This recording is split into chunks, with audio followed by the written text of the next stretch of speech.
Visit jilworldwide.org and find helpful materials for your Christian growth. Find a JIL church near you.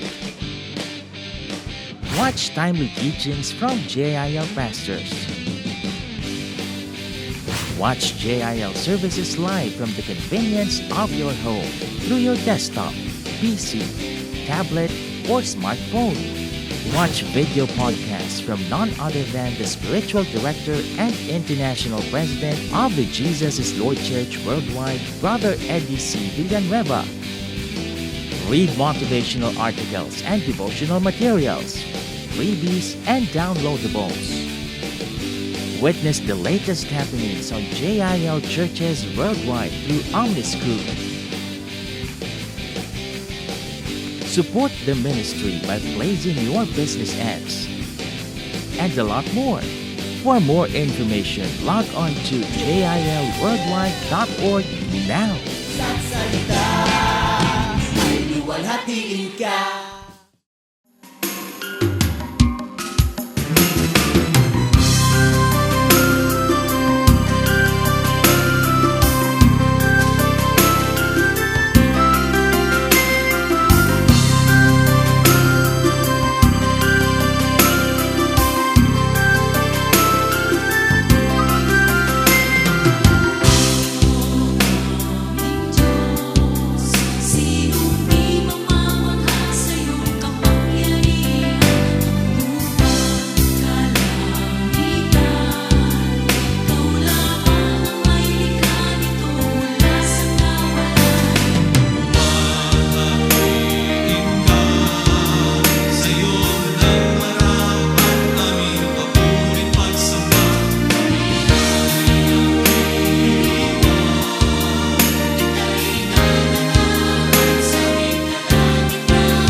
Basahin natin ang inyong theme, Deuteronomy chapter 7, verse 9.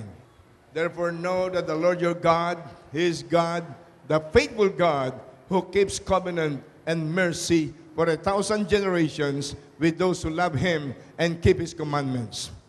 Makikita natin dito, itong pinaghanguan ng inyong theme sa anniversary, ng 18th anniversary ng JIL Tondo Chapter Manila, Philippines, yung God's faithfulness. Everybody say God's faithfulness. Katapatan ng Diyos. Listen carefully please. Ang Diyos na may gawa ng langit at lupa. Ang Diyos na isinakripisyo at ibinigay ang kanyang kaisa-isang bugtong na anak upang kayo, sila, ako na patungo sa impyerno ay biglang mapapunta sa langit. Ako po'y number 1 makasalanan.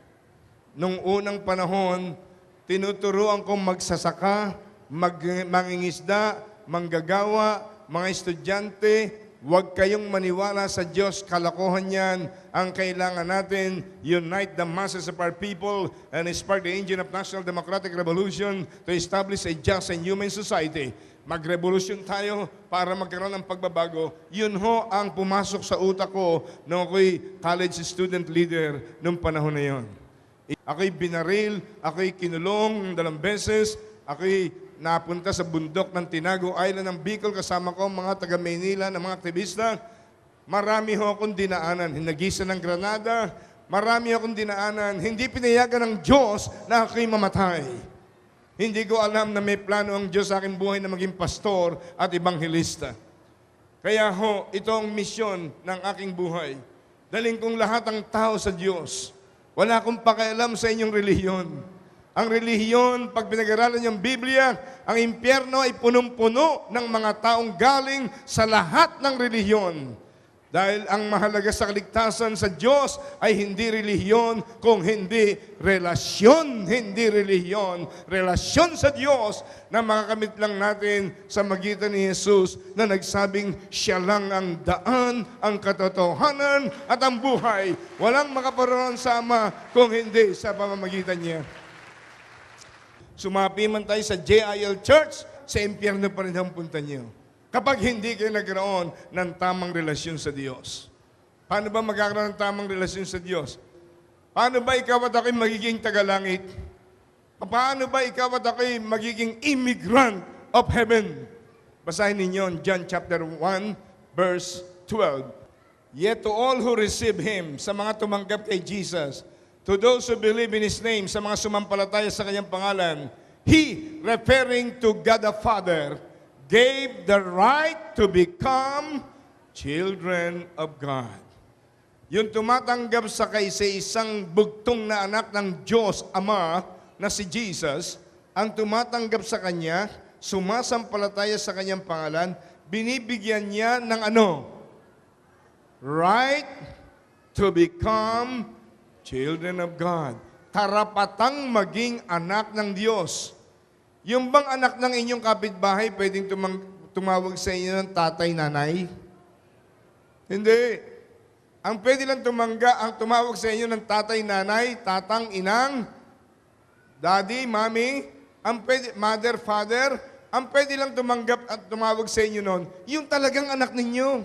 Amen? Ilan ang anak ng Diyos? Sabi ng John 3:16, For God so loved the world that He gave His only one and only one begotten Son, whosoever believeth on Him should not perish, but have everlasting life. Ilan ang anak ng Diyos? Iisa ang bugtong na anak ng Diyos. Lahat ng tao'y nilalang ng Diyos. All human beings were created by God, but not all human beings were children of God. God has only one and only one begotten Son. However, kapag yung kaisa-isang anak ng Diyos na yon ay tinanggap natin sa puso natin bilang tunay na tagapagligtas, tunay na Panginoon, tunay na Hari, at tunay na Diyos ng ating buhay, aampunin tayo ng Diyos, bibigyan tayo ng karapatan, bibigyan tayo ng right to become children of God. Bibigyan tayo ng karapatang maging anak ng Diyos, aampunin tayo. Kaya ho, pag tinanggap natin si Jesus bilang Panginoon tagapagligtas, yung dugo ni Jesus na dumaloy sa krus ng Kalbaryo, mahigit 2,000 taon na nakararaan nung unang Biyernes Santo na siya namatay sa krus ng Kalbaryo, yung dugo niya na walang original sin, walang minanang kasalanan kay Adan at kay Eva, ang kaisa-isang dugo na nag-aalis at naguhugas ng kasalanan ng tao. Eh bakit si Jesus lang ang dugo? Bakit dugo lang ni Jesus? Sapagkat si Jesus ay pinanganak ng isang birhing babae. Dito papasok yung kahalagahan ng virgin birth. Bakit mahalaga ang role ni Blessed Mary? Sapagkat si Blessed Mary ay kasintahan ni Jose Carpintero, hindi pa sila nagsasama bilang mag-asawa, biglang nagdalang tao si Blessed Mary. Akala ni Jose na karpintero, negosyanteng karpinter, ay nasa lisihan siya ng ibang lalaki. If you will read Matthew chapter 1, akala niya nasa lisihan siya ng ibang lalaki. Hihiwalayan niya ngayon si Maria, si Blessed Mary. Eh nung natutulog na siya, nangusap ang Diyos sa kanya sa magitan ng isang anghel. At siya sa magitan ng kanyang ng pangarap o panaginip, nangusap ang Diyos sa kanya, Jose, huwag mong hihiwalayan si Maria. Hindi ka nasa lisihan ng ibang lalaki. Ang sanggol na sinapupunan ni Blessed Mary ay hindi anak ng sinumang lalaki. Ito ay gawa ng kapangyarihan ng banal na Espiritu sapagkat yung sanggol na yan ang kaisa-isang bugtong na anak ng Diyos na magkakatawang tao. Kailangan niyang magkatawang tao para may mamatay sa krus ng Kalbaryo. Sapagkat ang ililigtas ni Jesus ay tao, hindi kalabaw, hindi kabayo, hindi ibon. Siya'y nagkatawang tao para tubusin sa pagkaka-embargo ni Satanas ang lahi ng tao. Kaya ho, napakahalaga na alam natin itong basic biblical truth of genuine biblical Christianity. Kaya sabi ni Apostol Pablo, siya lang ang tagapamagitan sa Diyos at sa tao. Wala nang iba pang tagapamagitan. Wala nang iba pang tagapamagitan. Kahit sa pananalangin, alam niyo ba sa pananalangin, iisa lang ang pangalan na dapat gamitin sa dasal at pananalangin. Wala kayong makikita sa Biblia na po pwedeng gamitin sa dasal at pananalangin, kundi ang kaysa isang pangalan. Anong pangalan yon? John chapter 16, verse 23 and verse 24. Basahin natin sandali. In that day you will no longer ask me anything. I tell you the truth. My Father will give you whatever you ask in my name. Verse 24. Until now, you have not asked for anything in my name. Ask and you will receive, and your joy will be complete. Kompleto ang inyong kaligayahan, gusto ni Jesus, kung gagamitin niyo ang kanyang pangalan. Walang ibang pangalang dapat gamitin ang tao sa pagdadasal o pananalangin sa Diyos Ama. Saligsigin natin ang Biblia mula sa unang pahina ng Genesis hanggang huling pahina ng Revelation. Wala tayong makikita ng ibang pangalan na ginagalang ng Diyos Ama kundi pangalan ni Jesus.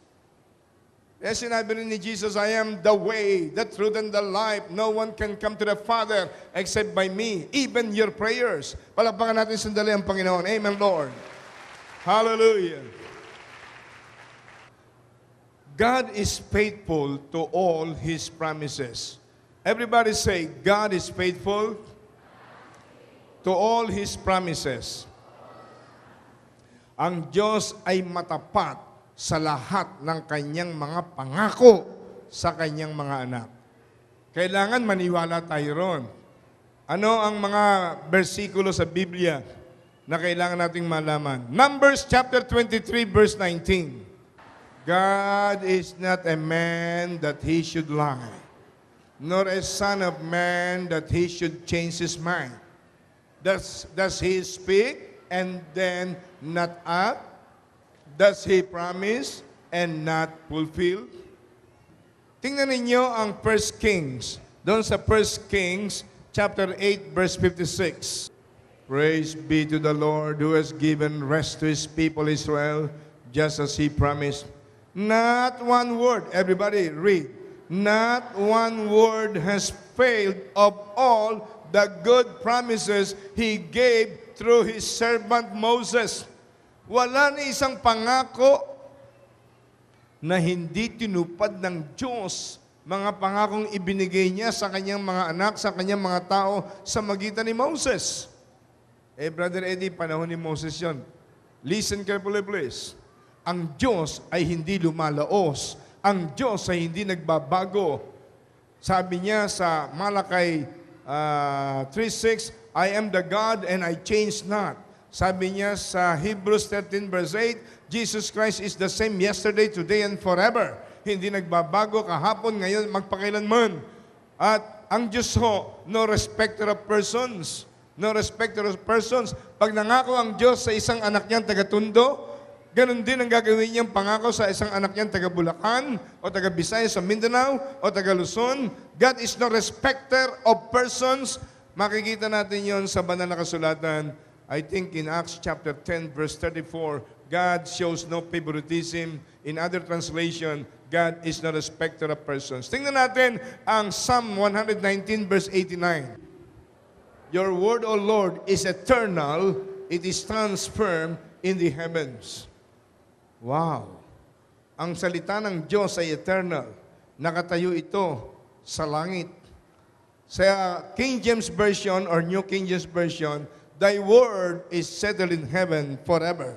Lahat ng pangako ng Diyos sa iyo, sa Kanya, sa kanila, kapag sinampalatayanan, pinaniwalaan, pinagtiwalaan, gagawin ng Diyos ang Kanyang pangako sapagkat ang Diyos ay hindi pwedeng maging sinungaling. Palakpakan natin ang Panginoon. Tingnan ninyo ang Matthew 24 verse 35. Heaven and earth will pass away, but my words will by no means pass away. Hindi po pwedeng ang salita ng Diyos ay malaos. At makikita natin sa banal na kasulatan sa Jeremiah chapter 1 verse 12. Jeremiah chapter 1 verse 12, everybody read. The Lord said to me, you have sinned correctly, for I am watching to see that my word is fulfilled. Sa Amplified Bible, yung Jeremiah 1:12, God is watching.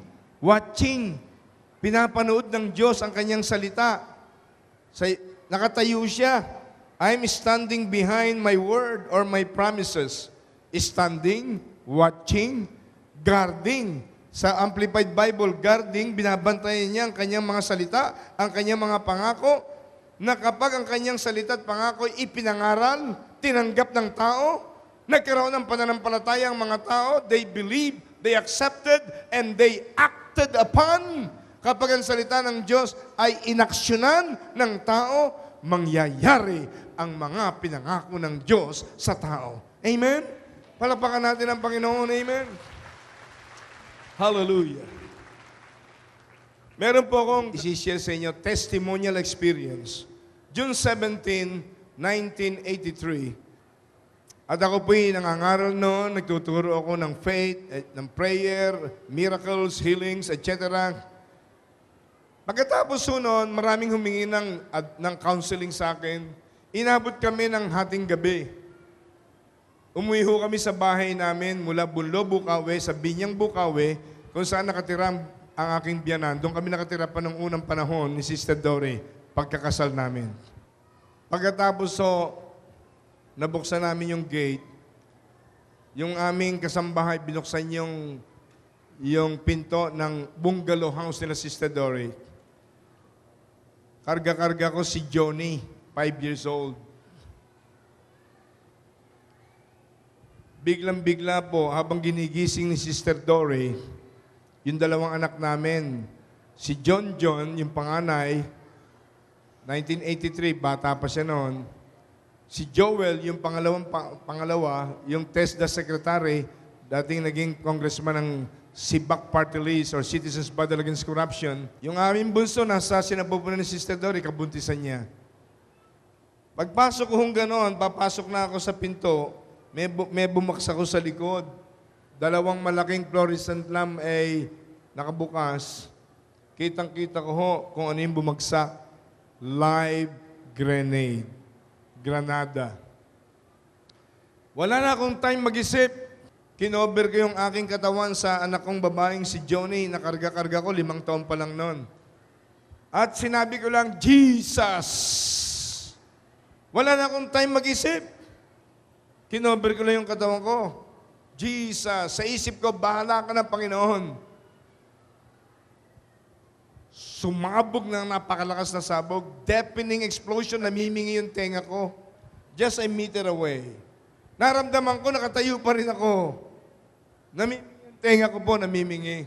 Gumabang ako sa loob ng bahay, hindi ko alam, puro bubog ng salamin, sapagkat nagbasagan lahat yung salamin sa bahay. Sumigaw ako patungo kay Sister Dory, dumapa kayo, hinagisan tayo ng granada. Ako'y gumapang sa telepono para tumawag ng pulis, putol ang mga linya ng telepono. Pagkaraan ng minuto ay dumating mga kapitbahay namin. Pagkaraan siguro ng mga almost 1 hour, dumating mga pulis. Wasak yung bahay ho, yung frontage. Tinamaan ng granada yung kapitbahay naming apartment at saka yung katabing tindahan ng aking bayaw. Mula pulupo ng bahay, tadtad ng granada. Pababa, tadtad ng granada.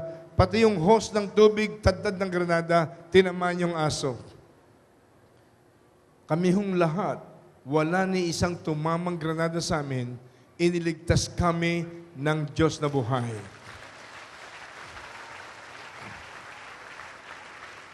The name of the Lord is a strong tower. The righteous runneth unto it and is safe.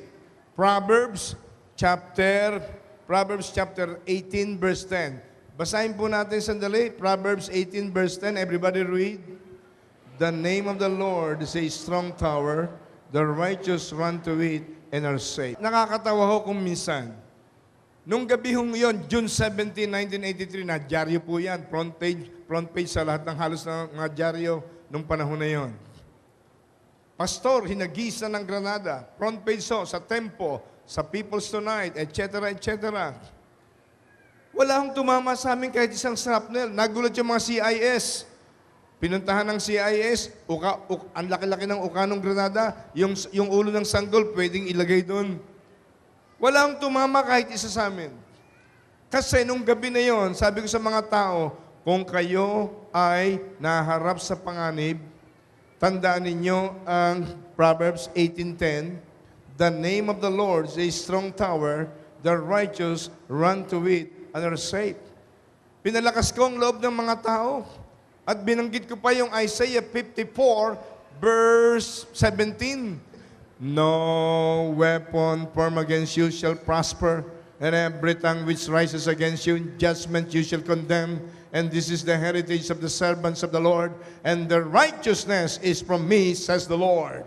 Walang sandata na magtatagumpay na gagamitin sa inyo kung kayo'y matapat na anak ng Diyos. Amen?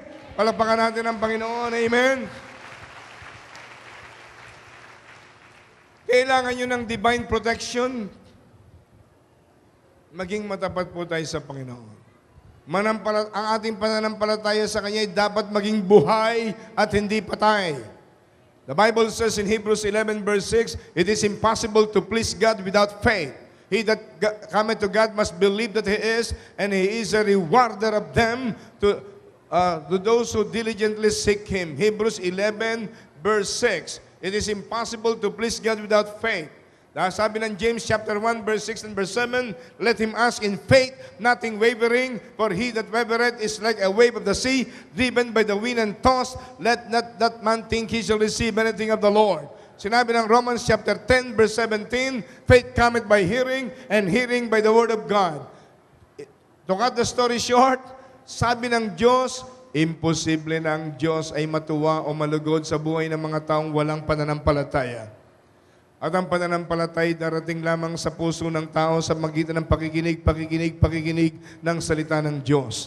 Kaya bago ako mag-pray para sa inyong miracles, para sa inyong pagpapala, ay akin hong pinipilit na i-preach ang Word of God sapagkat ang Word of God is the producer of faith.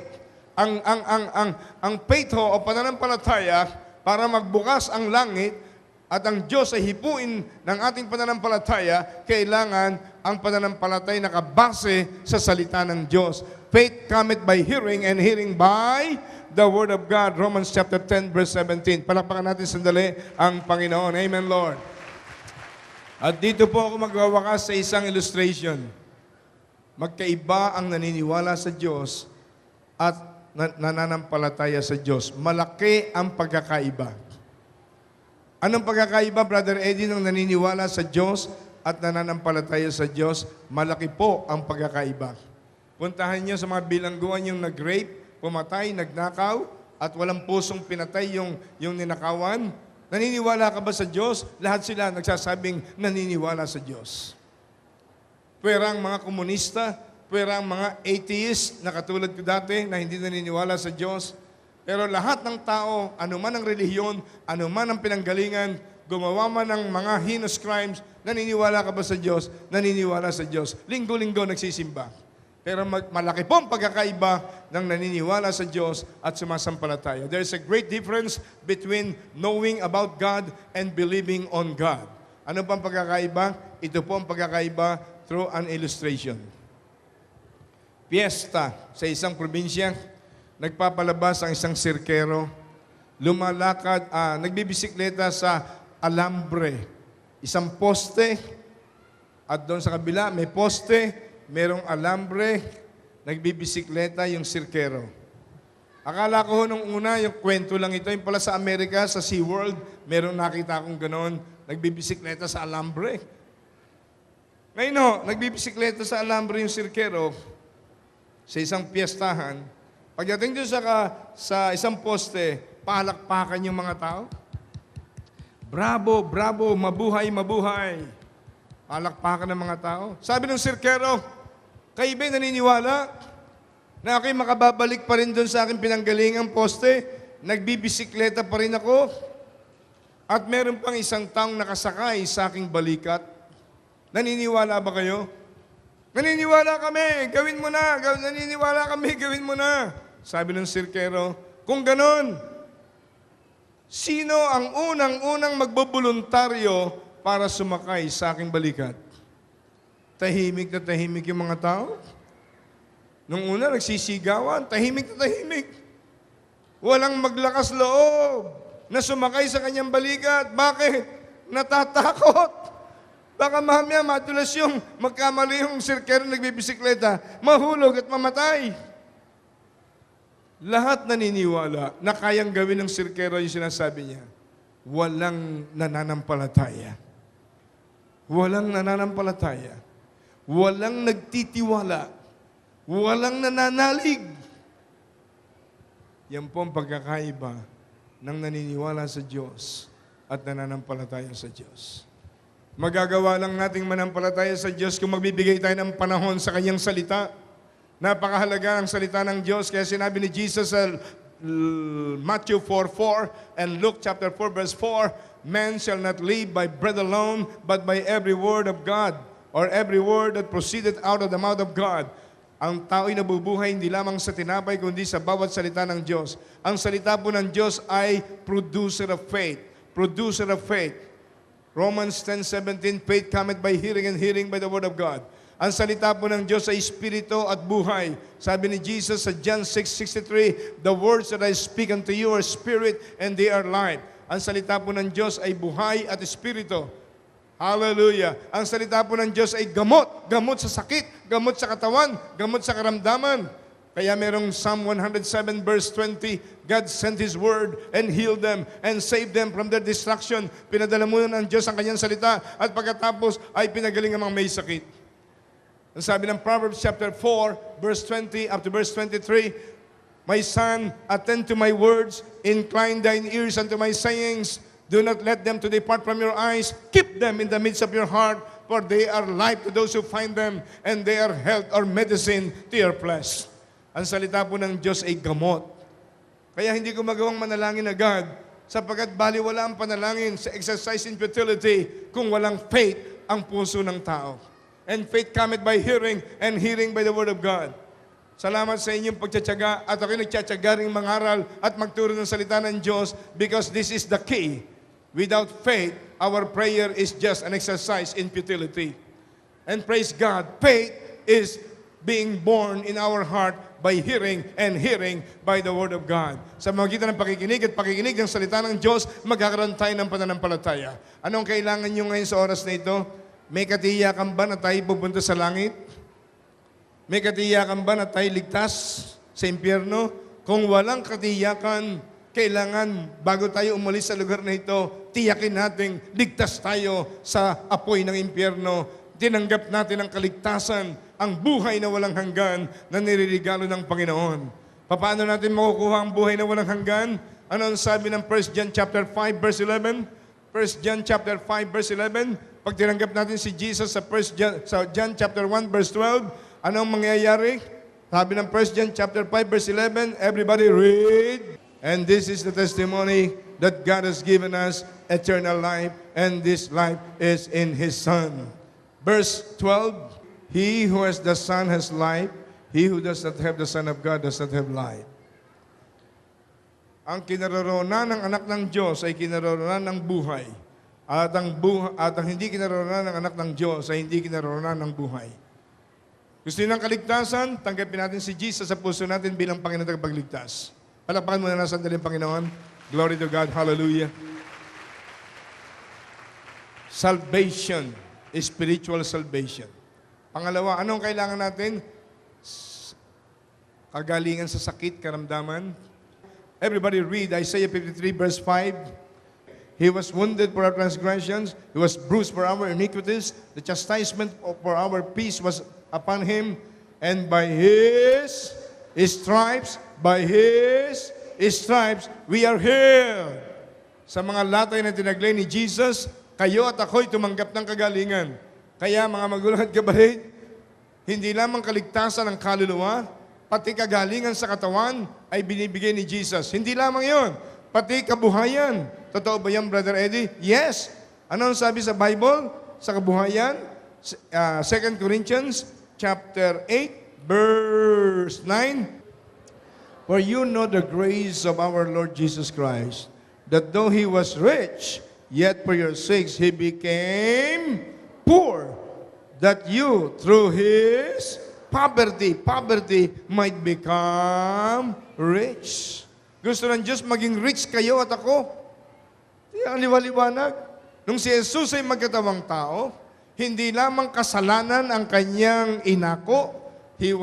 He knew no sin but was made sin for us so that we can be made as the righteousness of God in Christ Jesus, 2 Corinthians 5:21. Pati na kabuhayan. Kaya ho, kalooban ng Diyos, yung sinasabi niya sa 3 John 2. Everybody read, Beloved, I pray that you may prosper. Everybody say, prosper in all things and be in health. Be in health, kalusugan, just as your soul prospers. Kalooban ng Diyos, kayo at ako'y magkaroon ng kasaganaan, prosperity, kalusugan, healthy lives, healthy bodies, and kung paano ang kaluluwa ay may kalusugan. Are you ready to receive your blessings? Are you ready to receive your healings? Are you ready to receive your deliverance? Do you have now enough faith to receive? Kayo pong sumusubaybay sa television program na ito, remember, God is not limited by distance, space, and even time. Hindi siya nalilimitahan ng distansya o ng panahon. God can reach out your life and bless you with spiritual blessings, physical blessings, healings, and even financial blessings. Do you believe that? Do you believe? Tumayo tayong lahat sandali. Palapakan natin ang Panginoon. Amen, Lord. Hallelujah. Glory be to God. Hallelujah. Before we ask for any blessing or miracle from the living God, ihalay muna natin ang ating buhay sa Kanya. Let us surrender our life to Jesus. Remember, Jesus died on the cross of Calvary. He offered His life for you and me. Kaya kayong patungong sa impyerno, biglang napapunta patungong langit kapag tinanggap natin si Jesus bilang tunay na Panginoon at tagapagligtas at Diyos ng ating buhay. Let us sing this song, Iniaalay ko, Iniaalay ko. Iniaalay ko, Iniaalay ko, iniaalay ang lahat sa iyo, Kristo, iniaalay ko. lahat sa iyo, Kristo, iniaalay ko. Sa pinakamahinang tinig, just above the whisper,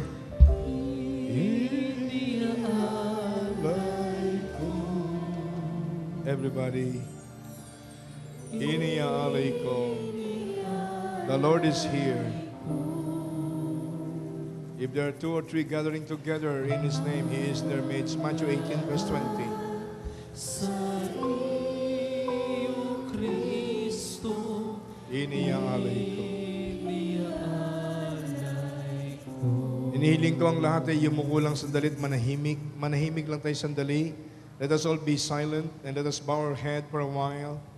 Habang tayo nakayuko, damahin na at manahimik, damahin natin ang presensya ng buhay na Diyos na nagsabi sa Matthew 18 verse 20, Jesus said, If there are 2 or 3 gathering together in my name, I am in their midst. Nasa kalagitnaan natin ang presensya ng ating Panginoong Hesus sa magitan ng kanyang banal na Espiritu. The presence of God is in our midst. The presence of God drives away the works of the devil. The presence of God drives away sicknesses, diseases, poverty, curses. The works of the devil are being destroyed when the presence of God is in our midst. The presence of God brings salvation. The presence of God brings healings. The presence of God brings miracles. The presence of God brings financial freedom and prosperity. The presence of God brings solutions to problems. Hallelujah. Habang tayo nakayukot, nakapikit, pwede po bang itaas lang kahit isang kamay natin sa Panginoon? Sumunod lang kayo sa maikling panalangin ito sapagkat sinabi ng Diyos, ang aking kamay hindi maikli upang hindi ko kayo maabot, ang aking tenga hindi sarado upang hindi ko marinig ang inyong mga dasal at pananalangin. Subalit ang inyong mga kasalanang namana at nagawang kasalanan ang siyang dahilan kung bakit nakatago ang aking mukha at hindi ko kayo maaaring sagutin sa inyong mga dasal at pananalangin. Isaiah 59 verse 1 and verse 2, God said, my hands are not short that I cannot reach you, my ears are not heavy nor close that I cannot hear you, but your iniquities or sins are the reasons why my face is hidden from you and I cannot answer your prayers. Hallelujah. But I have a good news to you. Tayo mang lahat ay makasalanan, ipinanganak sa kasalanan. Ang sabi ng 1 John 1:9, but if you confess your sins to Jesus, He is faithful and just to forgive you and cleanse you from all your unrighteousness. Kung ipapahayag at ikukumpisal naman natin ang ating kasalanan kay Jesus, siya'y tapat at banal na magpapatawad at lilinis sa lahat ng ating kalikuan. So, habang tayo nakayukod nakapikit, ang isang kamay natin o dalawang kamay o kahit isang kamay lang ay symbolizing, sinusurrender natin ang ating buhay kay Jesus na ngayon ay nakatayo sa ating kalagitnaan sa magitan ng kanyang presensya, ng kanyang banal na Espiritu. Sumunod lang kayo sa maikling panalangin ito. Kung buong puso na tinatanggap niyo si Jesus bilang tunay na tagapagligtas, manggagamot, dakilang Panginoon at Diyos na inyong buhay. Sumunod lang lahat sa panalangin ito. Panginoong Jesus, ako po'y nananampalataya sa iyo. Ako'y nananampalataya sa iyo. Ikaw ang bugtong na anak ng buhay na Diyos. Ikaw ang bugtong na anak Nagkatawang tao. nagkatawang tao. Namatay ka sa krus ng Kalbaryo Namatay ka sa dahil krus sa ng aming mga Kalbaryo. kasalanan. Dahil sa aking mga kasalanan. Nabuhay kang maguli Nabuhay kang maguli para sa aming buhay na walang hanggan. sa aking buhay na walang Panginoong Jesus, Panginoong Jesus. hindi mo kami ikinahiya Hindi mo kami nung mamatay ka sa krus ng Kalbaryo. mamatay ka sa krus. Hindi rin kita ikinahiya ngayon Hindi kita kinahiya ngayon sa pagtanggap ko sa iyo bilang aking Panginoon, bilang aking Panginoon, aking Diyos, aking Diyos, aking tagapagligtas, aking tagapagligtas, at dakilang manggagamot. at dakilang manggagamot. Patawarin mo po ako Patawarin sa mo lahat-lahat ng sa kasalanan lahat-lahat ng na mana at nagawa kong kasalanan. mana at nagawa kong kasalanan. Mula pa sa aking pagkabata hanggang kasalukuyan, Mula pa sa aking pagkabata hanggang kasalukuyan. tinatakwil ko na Tinatakbo ang ko lahat ng uri ng kasalanan. ang lahat ng uri ng kasalanan. I renounce and forsake I renounce all and kinds of forsake sins all kinds of in my sins life. in my life. Forgive me, Lord. Forgive me, Lord. Cleanse me with your blood Cleanse me with your shed in blood. Calvary. Shed in I Calvary. invite you, I invite come you, into my heart, come into my be heart. my Lord, Be my Lord. be my God, Be my God. be my Savior, Be my Savior. be my healer, Be my be my healer. deliverer, Be my deliverer. be my miracle working God. Be my miracle working God. Puspusin mo ko ng iyong Espiritu Santo, Puspusin mo ko ng iyong Espiritu. ng iyong Santo, ng kapangyarihan, iyong kapangyarihan. ng iyong karunungan, ng iyong karunungan. ng iyong kabanalan, ng iyong kabanan. at ng iyong katwiran. At maging katulad. Tulungan mo akong mabuhay Tulungan mo akong mabuhay. mula ngayon, Mula ngayon. nagmamahal sa iyo, Nagmamahal sa iyo. naglilingkod sa iyo Naglilingkod sa iyo. ng buong katapatan. buong katapatan. Salamat po, Panginoon. Salamat po, Panginoon. Thank you, Lord. Thank you, Lord. I am now saved. I am now saved. I am now a child of the living God. I am now child of the living God. Thank you, Lord Thank Jesus.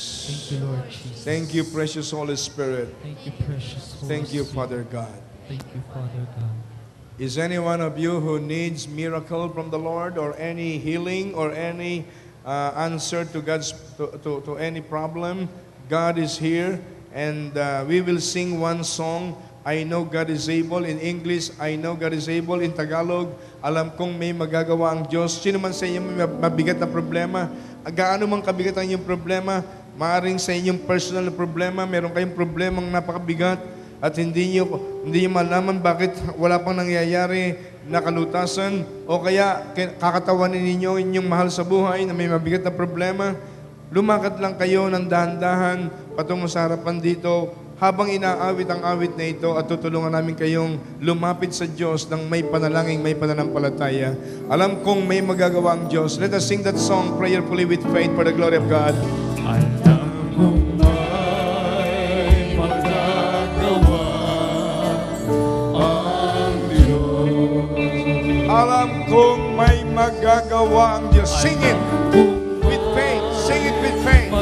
Awitin natin ang may pananampalataya.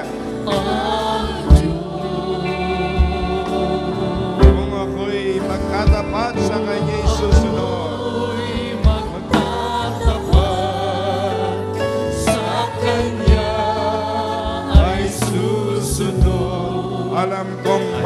magagawa ang Diyos.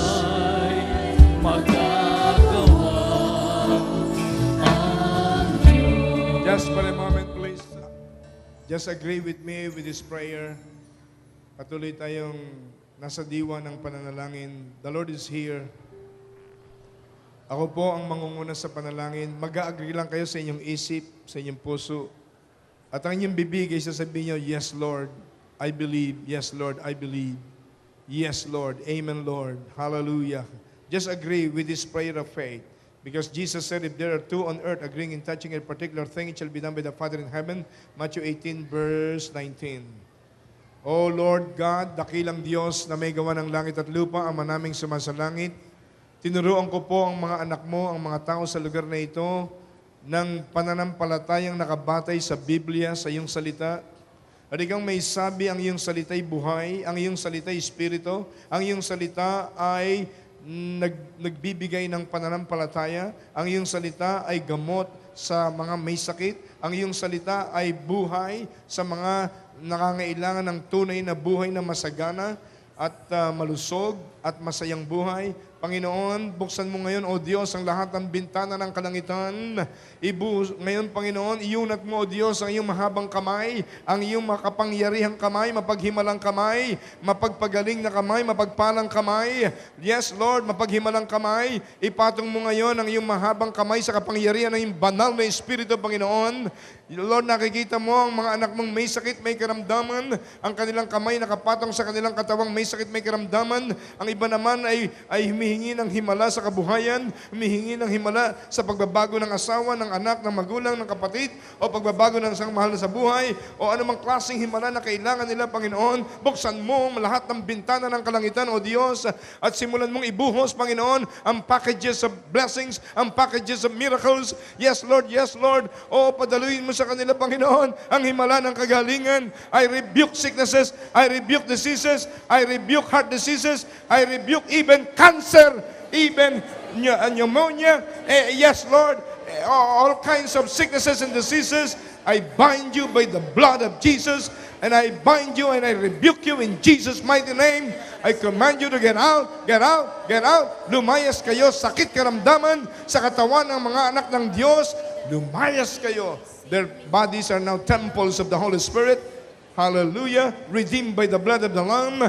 And now I declare, by the stripes of Jesus, you were healed. By the wounds of Jesus, you were healed. Sa mga latay ni Jesus na tinaglay sa krus ng Kalbaryo, kayo tumanggap na ng kagalingan. Tanggapin ninyong kagalingan. Tanggapin ninyong himala ng kagalingan. Receive, receive, receive, receive. Receive in the name of Jesus. Yes. Yes, mga pastors here, just release and proclaim that by the stripes of Jesus, the people of God were healed. Receive your healings, receive your miracles, receive. Yes, bless in Jesus' name. Oh, pastors, assist them in Jesus' name, yes. Oh God, the Lord is here. The Lord is here. His power is available to you. Receive. Open your mouth. Welcome the gifts of healing. Say, I rebuke you, Satan. I rebuke you, sickness and disease. Get out of my body. You can do it in the name of Jesus. You can do it in the name of Jesus. In the name of Jesus, receive your healings. Receive your miracle. Whatever breakthrough in life that you want, receive your promotion. Receive all the blessings coming down from the throne of God in heaven. Receive your miracles. Receive your healings. Receive all the benefits of Calvary. Receive lahat ng benepisyo ng krus ng Kalbaryo. Bless the Lord, O my soul. Forget not all His benefits, who forgives all your sins, all our sins, who heals all our diseases, who redeemeth our life from all kinds of troubles and destruction. Yes, receive. The Lord is here. Hukarabarasiya lalamanghanda. Binuksan ng Diyos ang kalangitan. Ibinubuhos ngayon sa inyo ang packages of blessings, solutions to your problems. Yes, healings, miracles, deliverance. Yes, God is no respecter of persons. Yes, receive in Jesus' name. Oh, hallelujah. Everybody say, thank you, Lord, I receive. Thank you, Lord, I believe. Yes, Lord, I believe, I receive. Yes, thank you, Lord. Amen. In the name of Jesus, receive your blessings. your healings, receive your miracle. Only in the name of Jesus. Only in the name of Jesus, receive your healings, receive your blessings, receive your miracle. In the name of Jesus, let the anointing power of God flow unto you. Yes, yes, receive the anointing power of the Holy Spirit that destroys the yoke of the enemy. You're blessed, you're blessed. Receive, receive in Jesus' name. Receive your miracles, receive your blessings.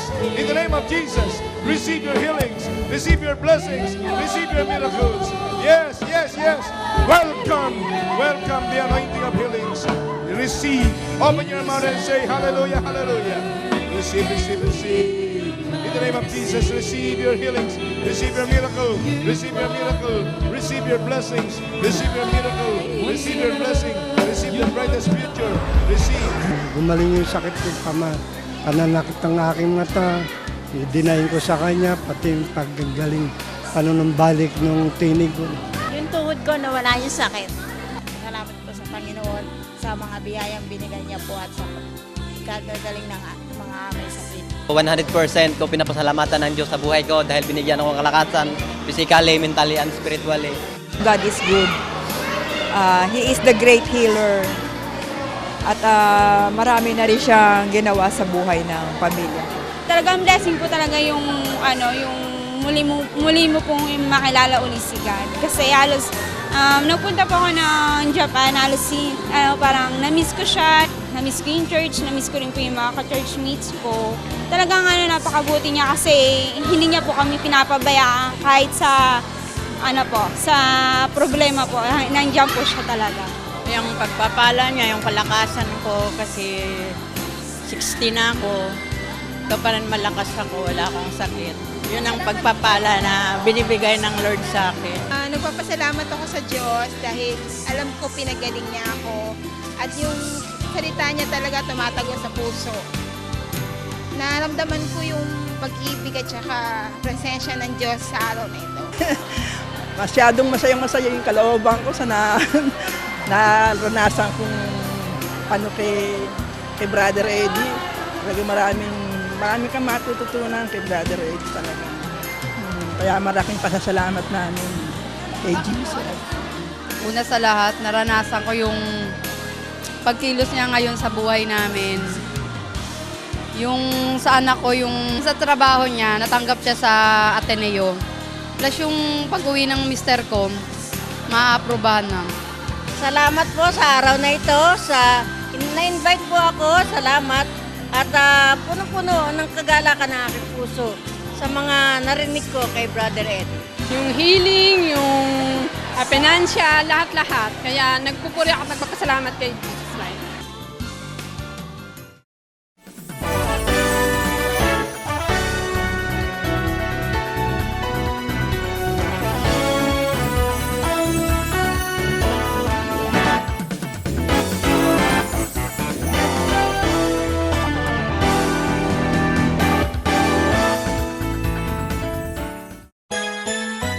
There's a great fun place to go, like no other place you know. It's the Super Chang'e at the Square, St. Francis Square. Great bars all the time, get the things you want at St. Francis Square. St. Francis Square.